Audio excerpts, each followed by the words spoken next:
নমস্কার বন্ধুরা, Xiaomiর একটা নতুন স্মার্টফোন খুব তাড়াতাড়ি লঞ্চ হতে চলেছে। যার লঞ্চ ডেট ইন্ডিয়াতে কবে লঞ্চ হবে সেটাও আমি পেয়ে গেছি, সেটা হলো 26শে ফেব্রুয়ারি।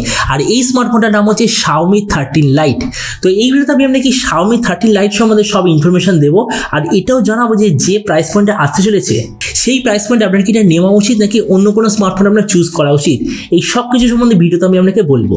তো চলো শুরু করে যে ভিডিওটা কোনো সময় নষ্ট না করে, আপনি যদি গ্যাজেট ওয়ার্ল্ড বাংলা চ্যানেলে প্রথমবার আসেন আর খুব বাংলা টেক ভিডিও ডেইলি দেখতে চান, তাহলে গ্যাজেট ওয়ার্ল্ড বাংলা চ্যানেলটা সাবস্ক্রাইব অবশ্যই করে নেবেন। তো ভিডিওটা শুরু করার আগে আপনাকে একটা জিনিস বলে দিই, এই যে Xiaomi 13 Lite বলে যে স্মার্টফোনটা আসছে, এটা তিনটে সেলিং পয়েন্ট হবে। নাম্বার 1, এই যে ডিজাইনটা প্রাইস পয়েন্টের হিসেবে সত্যি খুব ভালো হবে আর সবচেয়ে হালকা ফুলকা স্মার্টফোন হবে, আর তার সঙ্গে যে সেলফি ক্যামেরা প্রাইস পয়েন্টের সবচেয়ে বেস্ট হবে। তো এই জিনিসটা মনে করে এই ভিডিওটা কন্টিনিউ করা যাক।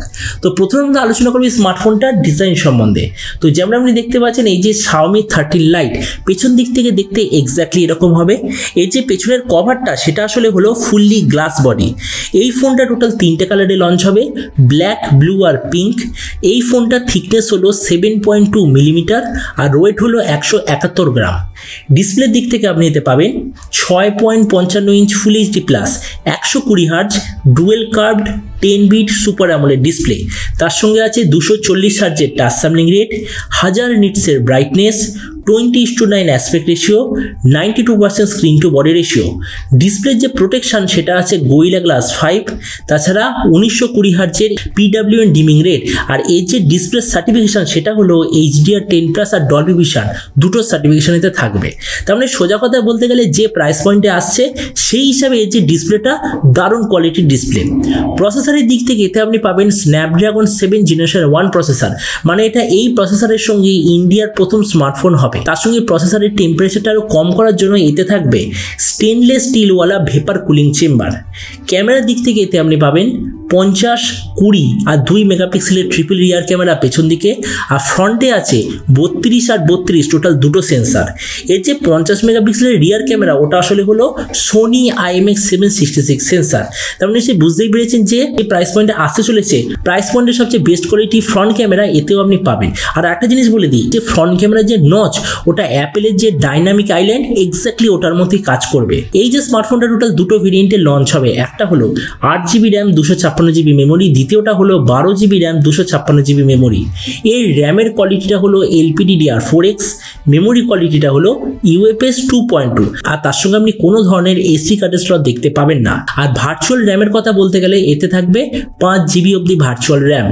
ব্যাটারির দিক থেকে আছে 4500 mAh ব্যাটারি, তার সঙ্গে 67 ওয়াটের চার্জার, আর কানেক্টিভিটি হলো USB Type-C। তো এবারে স্মার্টফোনের বাকি কিছু ফিচার হলো যেতে আপনি পাবেন Android 13 out of the box, under display fingerprint sensor, কোনো ধরনের 3.5 ইঞ্চ জ্যাক থাকবে না, আর ডুয়াল স্টেরিও স্পিকার অবশ্যই আপনি এতে দেখতে পাবেন। তো এবার সবচেয়ে মেন জিনিস, এই যে স্মার্টফোনটা কবে লঞ্চ হবে, কি দামে লঞ্চ হবে। তো দেখুন, লঞ্চ ডেট আমি অলরেডি আপনাকে বলে দিয়েছি, 26শে ফেব্রুয়ারি লঞ্চ হয়ে যাবে। আর এরপর আমি যদি প্রাইস সম্বন্ধে বলি, তো আমি এরকম জানতে পেরেছি এই স্মার্টফোনটা স্টার্টিং প্রাইস ইন্ডিয়াতে হবে 30,000 টাকার আশেপাশে। আর আপনি যদি ভিডিওটা বাংলাদেশ থেকে দেখে থাকেন তাহলে ধরুন বাংলাদেশটা লঞ্চ হবে ওই 37,000 বাংলাদেশি টাকার আশেপাশে। তো এবার সব ভিডিওর মধ্যে এখানে আপনাকে জানাবো এই যে স্মার্টফোনটা যে আসতে চলেছে, তো এই দামে এই স্মার্টফোনটা আপনার নেওয়া উচিত নাকি অন্য কোনো স্মার্টফোন আপনাদের জন্য বেটার হবে। তো দেখুন, প্রথমে আমি বলে দিই এই স্মার্টফোনটার মেন সেলিং পয়েন্ট হলো ডিজাইন। সত্যি 30,000 টাকার হিসাবে এই যে ডিজাইনটা খুবই ভালো। প্রাইস পয়েন্টের সবচেয়ে হালকা ফুলকা পাতলা স্মার্টফোন এতেই আপনি পাবেন। তাছাড়া ফ্রন্ট ক্যামেরা, যেমন আমি বলেছিলাম ফ্রন্ট ক্যামেরাটা হবে এটা সবচেয়ে বেস্ট সেলিং পয়েন্ট।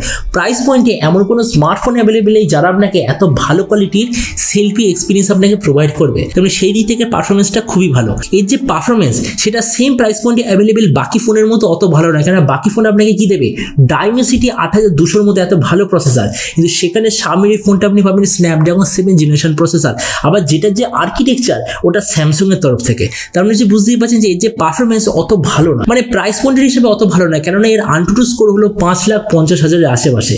তার মানে ভিডিও লাস্টে আমি এটাই বলবো, এই ফোনটা তাদের জন্যই সবচেয়ে ভালো হবে যারা হালকা ফুলকা দারুণ লুকসওয়ালা একটা সোফিস্টিকেটেড স্মার্টফোন নিতে চায়, তাদের জন্য স্মার্টফোনটা খুবই ভালো হবে। মানে যাদের গেম খেলার অত নেশা নেই, নর্মাল কাজের জন্য গুড লুকিং একটা স্মার্টফোন চান, তাদের জন্য Xiaomi 13 Lite দারুণ ফোন হবে। কিন্তু যারা গেম খেলার জন্য এটা নিতে চান তাদের জন্য একদমই ভালো চয়েস হবে না।